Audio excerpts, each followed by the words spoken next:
Let me bring Ben in. By the way, Ben, if you would just pipe down while we're talking here. What is your sense of whether this just ruled all this nastiness? Well, the $2 trillion number you cited at the beginning is a completely made-up number. I have no idea where you got it.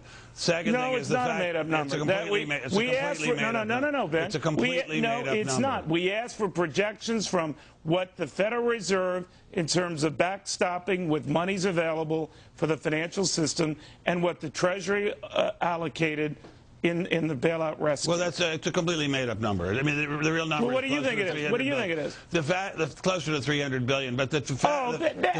No, Ben, I got to stop you there. Ben, no, Ben. It's a completely made-up number. Could I answer your question? No, Ben. When you are supporting one institution after another and backing up, and the Fed backs it up, it might be just backed up with ether, but that is money that is backing up institutions. It hasn't been spent, and at any given time, you could say, well, what's the liability of the Federal Deposit Insurance Corporation? And that would be in the trillions, too. The fact is that you are doing the classic post hoc, ergo propter hoc fallacy. You might as well say because there was a World Series, the market dropped 4,000 points. The federal government has to stabilize this economy. No, it doesn't, Ben. No, and by the way, we were pre-hocking on this. We were pre-hocking on this. You have. The federal government is the only one that can stabilize this economy. It is a slippery slope, Ben. Then otherwise, we fall into a Great Depression. Maybe not a problem for you, but a problem for everybody else. Ben, stop the nonsense. My point is that you nonsense. It is a nonsense. The fact is we went into a real depression. We went into a real depression because the government didn't bail us out. No, we went into a real depression. Where do you draw the nonsense? We went into a real depression because the government didn't help in 1929 to 33 in a meaningful way. So we go the other way, Ben?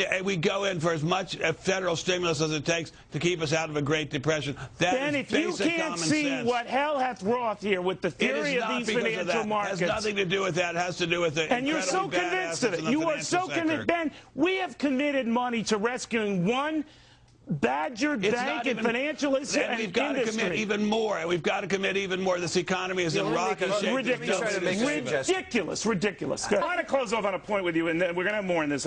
If we are to feel guilty for the fact, as Ben Bernanke says, the government didn't do enough before the last depression, we overcompensate, and now we seem to be doing everything. We haven't overcompensated, with all due respect. I don't know what you look.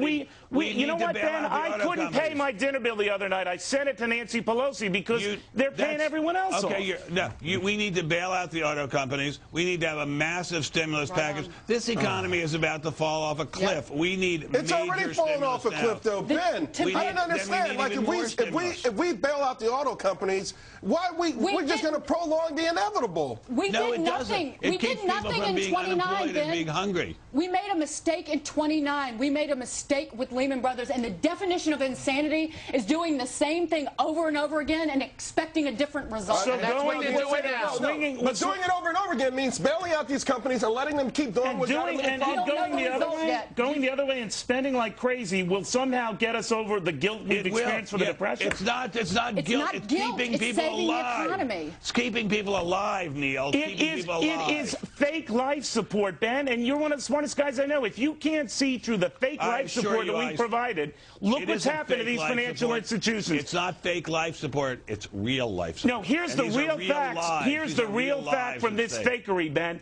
The stocks have cratered. The lending hasn't budged. These institutions are on the same precipice they were, if not worse. And this is after help. This is after help. Because there hasn't been enough help. God forbid if we didn't raise a finger. There hasn't been enough help. Nowhere near enough, considering the magnitude of the problem. Oh, my God, Ben, now since the Times, you've gone full. I don't know. We're going to take a quick break here. Democratic leaders giving the big three CEOs a lifeline.